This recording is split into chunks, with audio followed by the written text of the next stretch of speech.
Right now, you're caught in a trap disguised as opportunity, freedom, progress. But it's an illusion, a cage built from comfort, convenience, and so-called steps to success that are really just chains. Every day, founders like you wrestle with the same gnawing frustration. You have vision, you have hunger.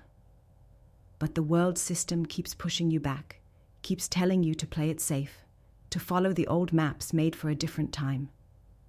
The pain? It's real. You see it in every missed connection, every door that closes, every brilliant idea that dies, because it couldn't find the right space, the right partners, or the courage to break free. You feel isolated, misunderstood, even by those who should support you, lost in a landscape that wasn't built for exceptional people like you. Here's the brutal truth.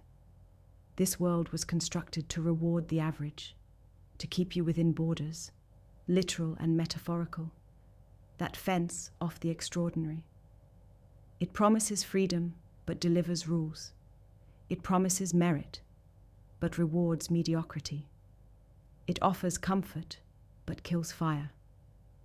Does that sound familiar?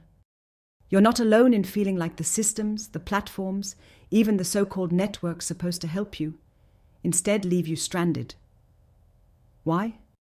Because they are designed for plenty, not for the rare few who dare to think globally from day one, who refuse to wait, who reject any life that isn't fully theirs.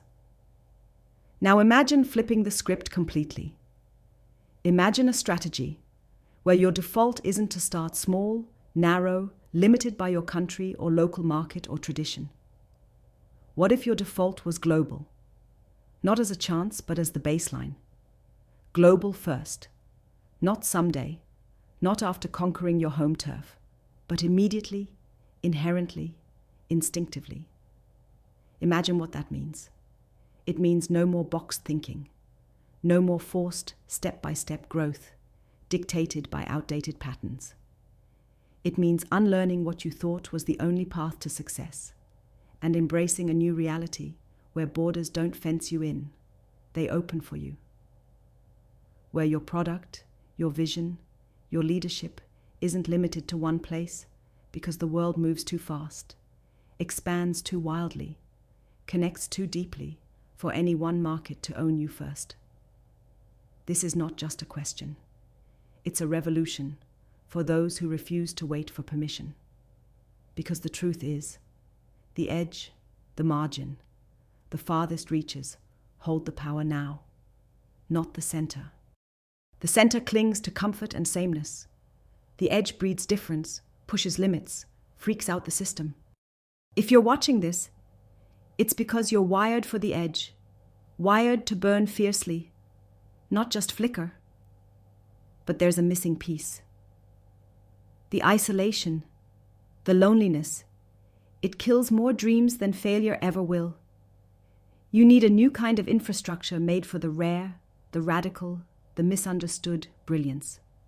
A place that doesn't shrink you, but magnifies your power through real connection, through complementary strengths that spark explosive growth, something no old system can offer. So how do you nail this global first strategy?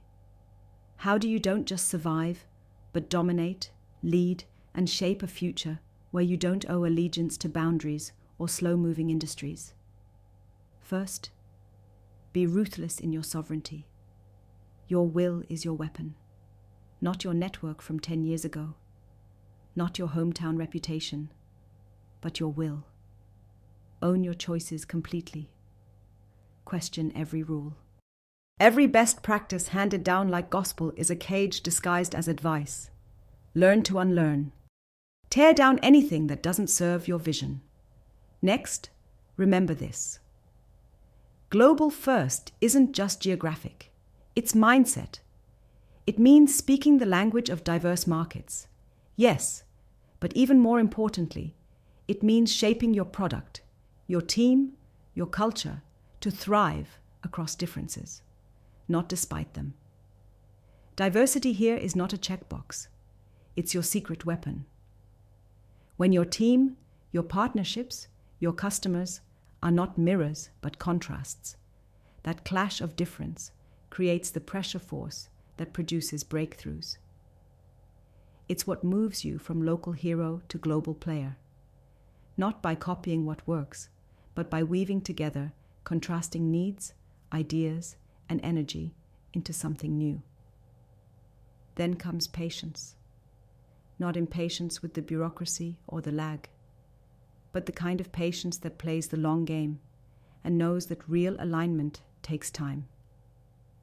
Because to lead globally, you must build alliances with the few who burn as you do. Leaders, founders, investors who don't settle for the usual, who don't just want to scale noise, but amplify essence. Find those rare connections that feel like electricity the moment you meet, not just business cards to collect. These few will shift your trajectory. They will be the difference between isolated struggle and collective power. Understand this. Speed in global first is not just quick moves, but deliberate connection. You win by building an autonomous network, a web of synergy where individual brilliance isn't lost but multiplied, where the rare find each other and what was once misaligned becomes unstoppable force. This is how you go beyond survival to genuine shaping of what's next, not just in your sector, but how the whole system works. You become part of a new infrastructure, one that isn't tied to flags, borders, or politics, one that respects difference and harnesses it as strength. And here's the kicker. No one talks about. Freedom isn't easy. It never was. The system wants you to believe freedom means comfort. It doesn't. Freedom means owning your fire even when it burns lonely and dangerous.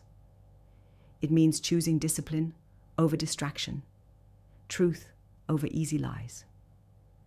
And in that fierce choice, you reclaim the power lost to generations who were docile, compliant, meek. The freedom to shape your reality with no apologies, no reluctance, just fierce insistence on being more than you were told you could be.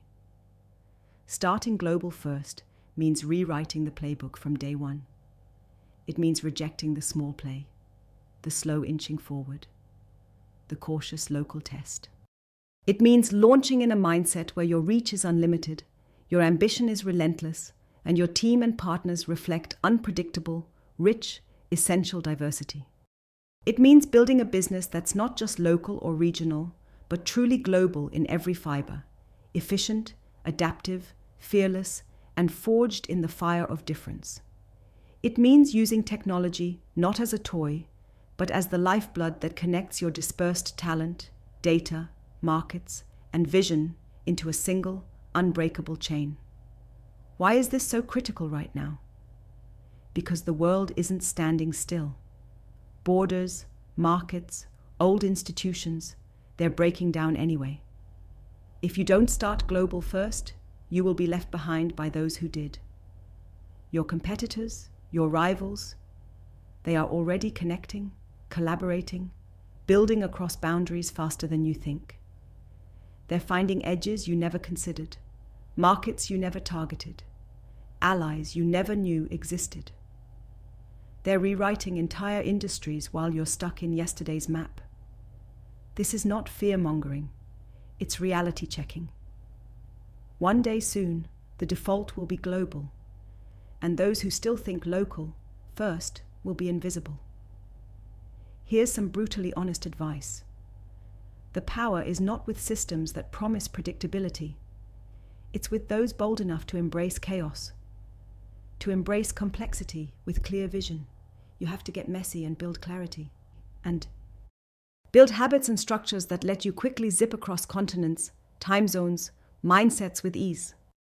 Throw away playbooks made for linear growth. Start sketching business plans in 3D, multi-market, multi-language, multiculture, and find ways to make each intersection a competitive advantage, not a liability. Founders, investors, leaders, think big not as some vague ambition, but as a literal first step. Build teams that don't just tolerate difference, but celebrate it.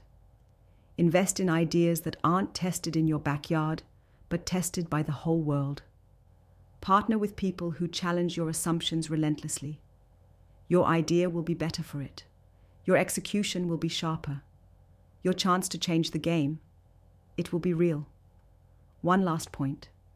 This journey isn't for the faint-hearted. It's for those who burn brighter, risk more, get misunderstood more. But paradoxically, for the first time in history, this global first approach shrinks the loneliness at the edge. Because when you operate with raw, authentic alignment to others who burn as you do, the rare becomes many. The misunderstood becomes the leaders. The misaligned becomes the future.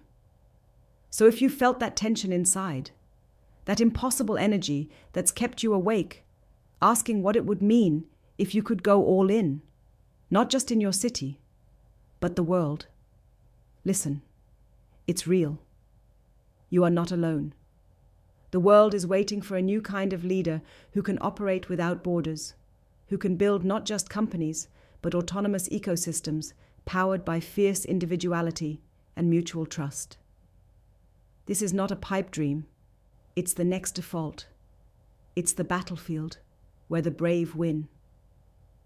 The question isn't if you should start global first. It's, can you afford not to?